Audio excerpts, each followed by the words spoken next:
There's a feeling in the public that this application, this proposal for a 6 million ton liquefied natural gas facility in the Saanich Inlet is absurd, that it's ridiculous, that it's never going to happen, it's highly unlikely. People have said to me, Adam, why have you gotten so involved in this? You know, this project is very, very highly unlikely.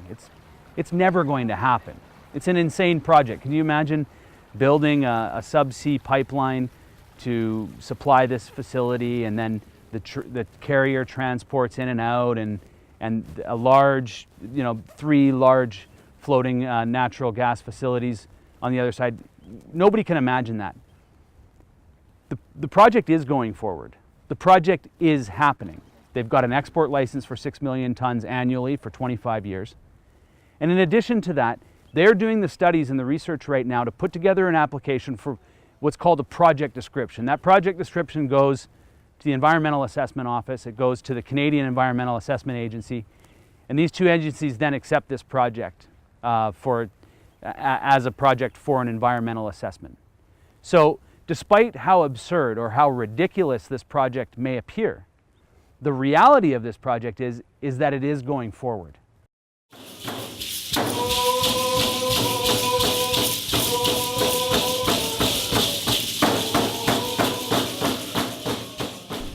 Yas Mountain is a sacred mountain to Malahat First Nation and our surrounding First Nations, including the Saanich Inlet tribes,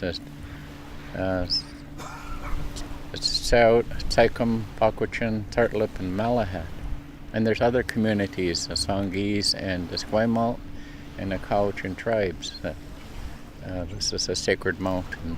Well, Yas is our sacred mountain. It's we have many stories about Yas and our Thunderbird that lived in Yas, and so we have a deep spiritual connection to Yas and to our people. It's not just a mountain. It's not Malahat. It's much more than that to us. And it's very insulting when they characterize Bamberton as an industrial site. And because it's Yas, it's very sacred to us, and it's always been part of Saanich. From day one, from their announcement, I went over there when they did the announcement, and was gravely concerned that they didn't even come over to Tsartlip to have a conversation about this, and that they started the project with an interim chief, and I don't know, it was just quite concerning, and I knew that Tsartlip's position on these kind of projects and protecting our inlet have always been consistent in that, our first and foremost concern is protecting our environment and protecting our rights, our Douglas Treaty rights and inherent rights. And so it was pretty easy to say that we are opposed to this project, Malahat, Steelhead LNG, and that it's reckless and it's dangerous, and it would harm this inlet for forever.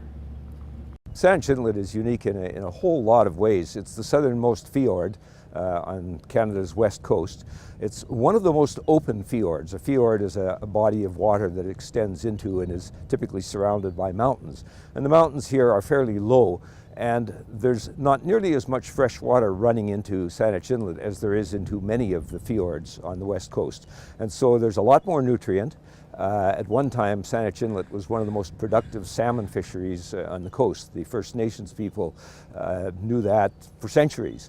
And over time, it degraded until we got to the point in the 1990s where people were ecstatic if they managed to catch a salmon. And that's coming back. We're building up the nutrients. The SeaChange Society has planted eelgrass along the coast here, and we're getting more and more feeder fish, more and more salmon. The inlet is actually becoming a very productive area, and I would really hate to see this plant go in and ruin that. Yeah, I've been doing some reading and some calculations, in the absence of any information from Steelhead LNG. And it is true that if you have, for example, a 500 megawatt power generator, that the amount of coal used to generate the power emits twice as much greenhouse gases as methane. But what this doesn't take into account is the methane that is lost during the drilling, during the fracking, and during the shipping. And if you look at the greenhouse impact factor of methane, it's roughly somewhere between 38 and 39 times that of carbon dioxide. And if you take that into account, then the total amount of greenhouse gases emitted by natural gas is the same as coal. So we're not doing the world a favor. It's a floating facility, so that most likely water will be used to cool, to absorb the heat as the natural gas is liquefied.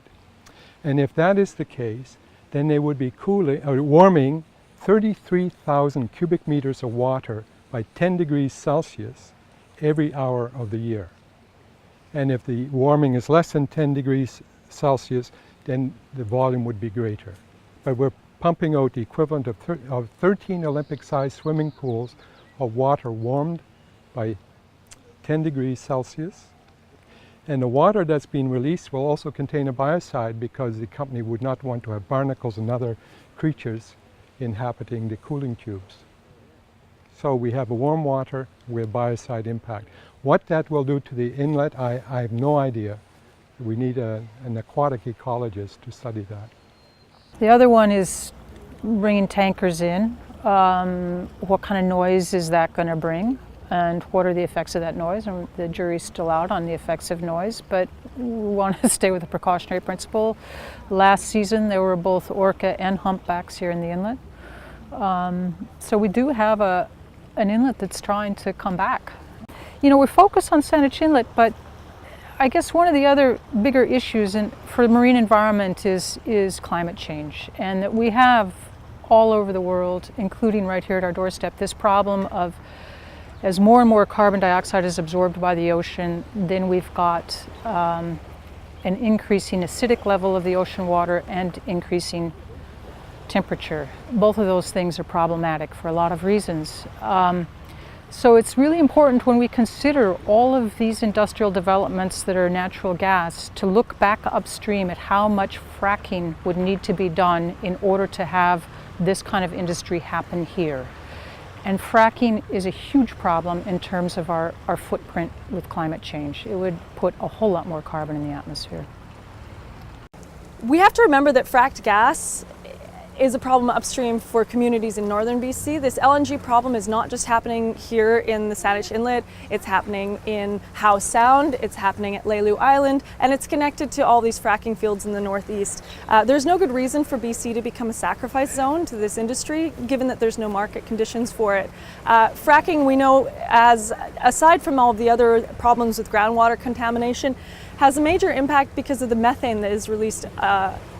Also, even in the operation of LNG plants, when you liquefy it, it takes a great deal of energy, and then when you regasify it at the other end, it takes a great deal of energy. One of the ways they try to get around this in the industry is to use their own natural gas to power that system, but that just creates more pollution.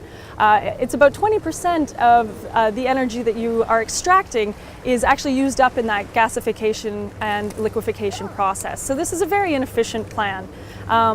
And within a global context, it simply doesn't make sense for us to be investing in this kind of infrastructure when we need to be using all our rapid energy and investments to transition away from fossil fuels. A lot has been said about the proposed terminal here, but there's one thing that people haven't talked about a great deal, and that's the fact that for years and years there's been a pipeline taking natural gas from Canada down into Washington at Sumas.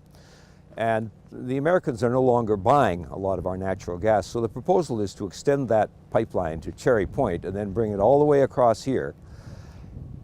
And one of the questions that has occurred to me is why aren't they just building the terminal at Cherry Point? Why would you build this 75-kilometer pipeline and force your tankers to come all the way around to the Saanich Inlet and all the way back out again? Why not just do it at Cherry Point? And the answer is that the Americans are conscious of the safety of their citizens, and they have very strict controls over LNG plants that Canada seems not to have. And so no one is too concerned, apparently, about the safety of Canadian citizens here, except, of course, people like Adam Olsen and the Saanich Inlet Protection Society and the various associations that are protesting against this plant.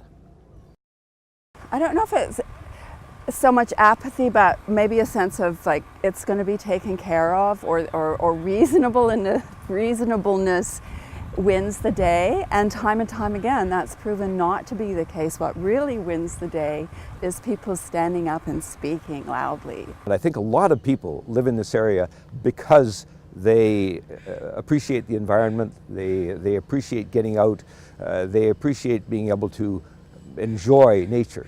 And those people are really very concerned about this, and very concerned about all sorts of heavy development that would have an impact on both the inlet and the surrounding area.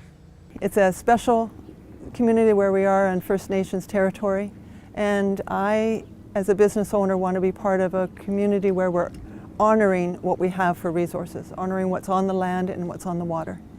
And I will do all that I can to make a voice of objection to large industry coming into the Saanich Inlet. The inlet is our livelihood. We come to the water for both for spirituality, for recreation, for sports, for fishing. This water is sort of all-encompassing of how we are as a people. I really do find it hard to discuss, because I think the term somebody used thousands of years ago, a picture is worth 1,000 words. Just come down here and follow the route that was given to us by Steelhead, and you will say to yourself, what on earth is mankind coming to? This is stupidity.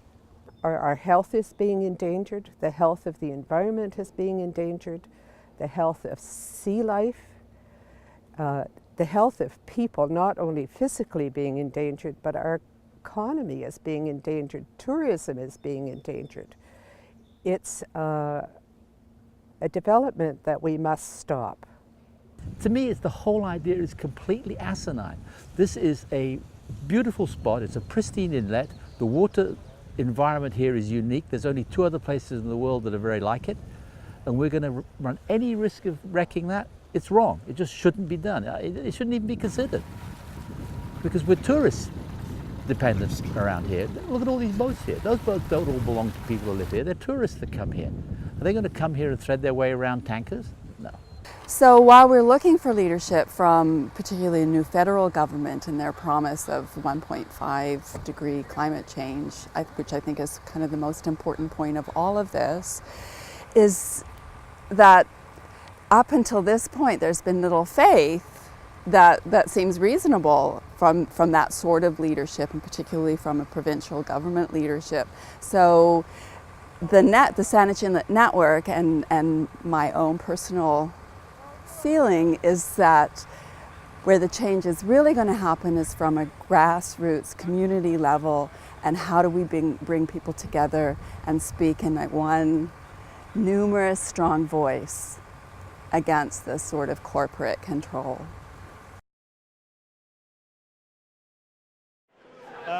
During operations, and this is a long-term operation, 25 years of operations, there will be 200... This isn't just about money. This is about value. This is about the threat to our quality of life, what we have here. And basically all it was a forum to facilitate Steelhead LNG to pump out their propaganda. So it was very discouraging. And it was just another example of how ineffective this process is. the security search. That was bizarre. What are they afraid of? Well, I think everybody was just surprised that that was even happening. There was obvious majority opposition at that meeting, and it wasn't addressed. It was just kind of passed over.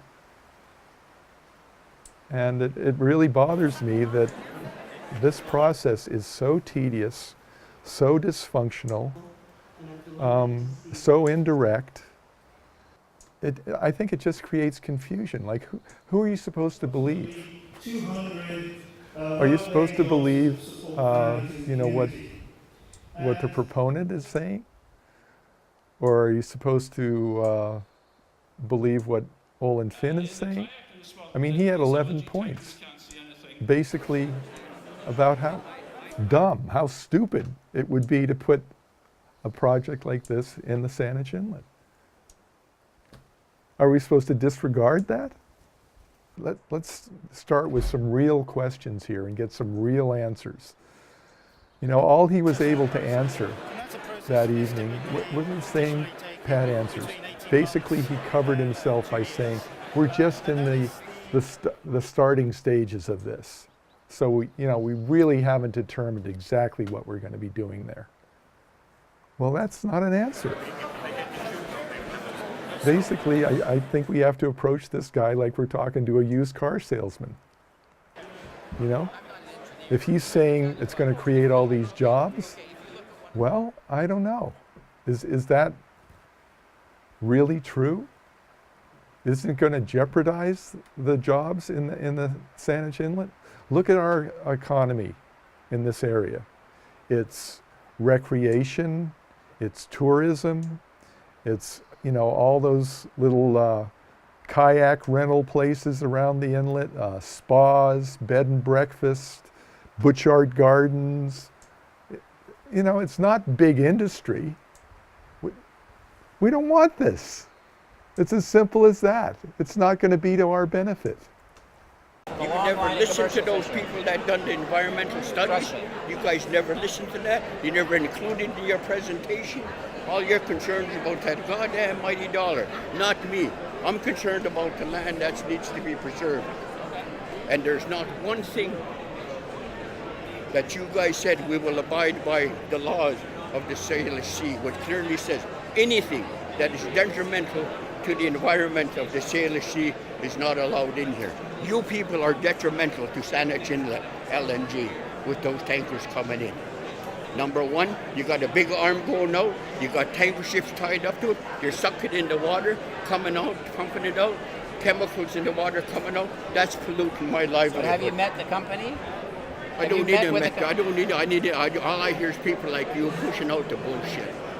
Well, I don't represent the company. I'm saying maybe what you should do. Well, maybe I can connect you with the company and you can express these concerns. We talked with them already. We told them no way on earth you guys are going to be allowed to come. Well, then it sounds like there's a significant impasse. But it would strike me. It is going to have a significant impact. It would strike me, given that these are very, very early days, that they have not filed their environmental certificate. You are representing and talking about 40 people that sit on that represent others is LNG. 40 people. That guy over there, he said, I talk on behalf of 40 people in our company. They're not talking about the people. We've got 100,000 people in Saanich Inlet. But listen, I don't represent Steelhead LNG. You shouldn't be up here trying to convince us what you guys are doing is a good thing, because it's not. Well, okay, then we'll, I guess, agree to disagree on that. You should know you can disagree with Mullen, but what you're representing and what you're doing, you should be a politician because you can hand out the bullshit better than anybody. All that stuff you had up there is a bunch of lies. For a long time, so I think I'll stay away. It's a bunch of lies. Well, I guess we'll agree to disagree. I've been here longer than you. I've been lived in this land longer than you. I appreciate your concern. That's where I stand. That's what I'm going to do. At some point, I can come out and have a long conversation. conversation with you, I'd appreciate it. Our fight's not with the Malahat, our fight was the LNG. I get that, I hear that. But I would like to come out and spend time just to understand your concerns more directly. Anytime. Okay. You just make an appointment with our chief and we'll sit down and talk to you anytime. I appreciate that. Thanks. Okay. I describe myself as an accidental activist.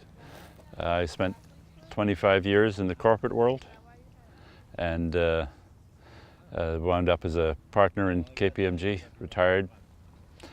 And then my children approached me and said, you know, you're retired, you don't know anybody anything, you got all these degrees, you got all this experience, and we have a thing for you to do. It's called Leave Us a Better Planet Than You Got From Your Parents. Steelhead.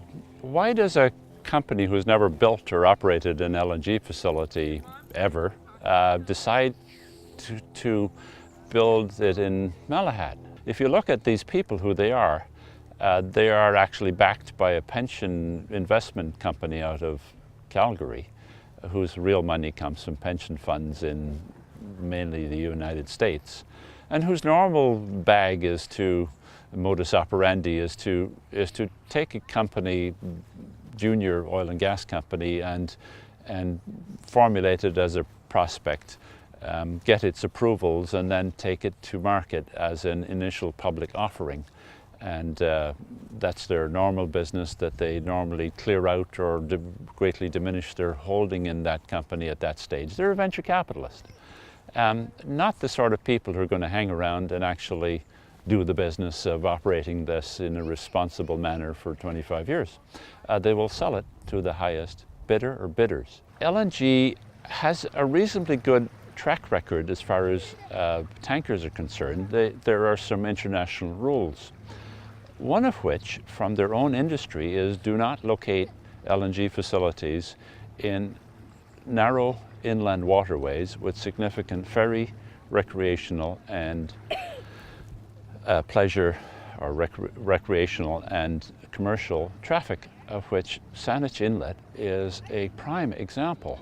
I can't imagine how you're going to pilot a 300-yard, 1,000-foot long LNG tanker into a narrow inlet like Saanich Inlet, turn it round, load it with 60,000 tons of dangerous flammable LNG, and maneuver it back out through pleasure craft, kayaks, barges pulling logs and various other, and concrete, and all through and past the innumerable ferries going in and out of Force Bay, without ever having a single accident where they whang into one another. And if that happens, the studies done in the United States say up to 3.5 kilometers out from that accident on either side, depending which way the wind's blowing, you're going to kill 50% of the people. That is why there are rules prohibiting putting LNG facilities in such places. Those rules exist around the world, but not in BC, where the current government doesn't want to know about instituting such rules because the places in which they have chosen to locate LNG facilities, Howe Sound, Malahat Peninsula, the mouth of the Fraser right by Richmond, the port of Prince Rupert and Kitimat, are all areas of pretty dense populations who would be at risk from these facilities. And I don't see it. I think that BC is attempting to turn itself into a third world country when we really should be focusing on a more positive industrial policy and harvesting those resources we do have that are renewable rather than stick to a 19th century fossil fuel trade. That's gone the way of the dodo bird, and we really need to have a more powerful voice for a more progressive industrial policy which we could be quite successful. That would include harvesting the sun, the rain, the wind power that we have in abundance in BC in order to create an industry in which we could be a world leader without sacrificing our climate and our environment to do it. Renewables and alternative energy sources are outperforming fossil fuels the world over. If Canada wants to be a world leader in climate action, we need to start actually putting our money where our mouth is. what's encouraging, particularly in the British Columbia context, is that companies and communities aren't waiting for governments to really help support this. We see the transition to a post-carbon society happening on an almost hourly basis with the explosion of green tech and renewables that are happening in this province. I've been fortunate enough to run a project for the last year and a bit through Sierra Club called The Future is Here, where I've gone to about 13 different communities and discussed what's going on in the post-carbon transition in their community. And everywhere I go, people are excited about electric vehicles and solar community installations, their organic gardening. They're bringing it back to the place that they call home and looking to the future and about protecting that place. There's lots of stuff in the international press about the essential demise of fossil fuels within the near future. I mean, just forget looking at this from economic, from environmental issues or moral issues, anything. Just look at it in terms of dollars and cents. The future of fossil fuel is not going to be economically viable for British Columbia in the near future, or for the world. And you've got to remember, there's something called the curse of Bamberton. And the curse of Bamberton is that when the cement mill was shut down, however many years ago now, I forget, the beginning of the last, about 80 years ago, they've had several proposals to redevelop down there. Everyone has been kiboshed by local opposition. None of them have been approved. And I'm not going to approve this one.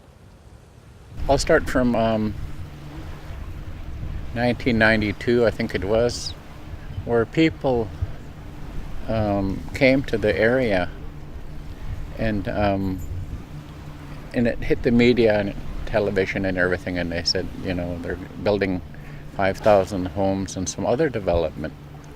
And so I let my mother know what was happening.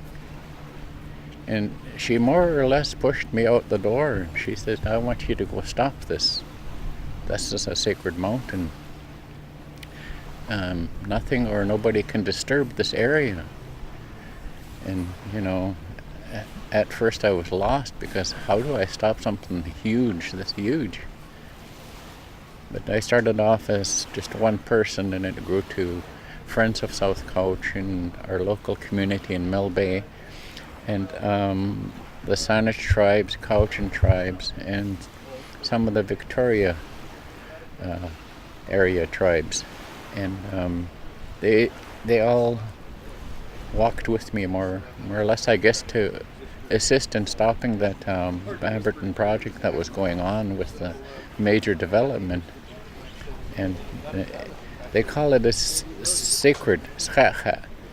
So, you know, anything that's sacred to our nations is, you know, is something that I guess schacha has two meanings. One is an omen and one is a blessing. And they call this one a sacred mountain, I guess, a place of healing. They call that mountain a place of healing, the sacred waters that comes from the mountain. I guess it is frustrating for when proponents come in and they have completely disregard our Douglas Treaty, because, I mean, it's been recognized at every level of the court, and it's been affirmed by the Crown. And these are not fake rights. They're not, you know, we don't have to assert them. They're already recognized. And so that's the big thing, is that, you know, our Douglas Treaty is there to protect and preserve our right to hunt and fish as formerly. And industry just can't seem to grasp that. I think there's every possibility that it will become a productive fishery once again, that people will be able to go out and catch salmon, perhaps not to the extent they did when there was a small cannery here and people used to bring in 400 pounds of salmon to be canned to take home. But certainly you ought to be able to go out and catch one or two fish. And I think that's going to be quite possible in the next 20 or 30 years, provided that this thing doesn't go ahead. But if we can look after the streams and the creeks around this inlet, if we can look after the water and ensure that we're not polluting it, to remove the pollutants from the inlet, if we can nurture the fish-bearing streams back to this place, then it can once again be returned to the glory of those old days. And maybe one day, maybe my grandkids and my kids and grandkids will have the opportunity to once again walk across the backs of the salmon to see their relatives on the other side in the Malahat or in the Mill Bay. So this is the vision of the Saanich Inlet that I think most people who come here and live here have. It's a place of pristine environment. It's ecologically unique. It's got an amazing local economy that flourishes in and around it. It's culturally diverse. It's got an amazing cultural history to it. And it's those things that I think that if we shone the light on, if we shone the spotlight on, if we put the magnifying glass over those things, they would present to us an opportunity, a tourism opportunity, a cultural opportunity, a source of food gathering, which as this world changes, as climate changes upon us, we need to be enhancing the local food, places where we harvest local food.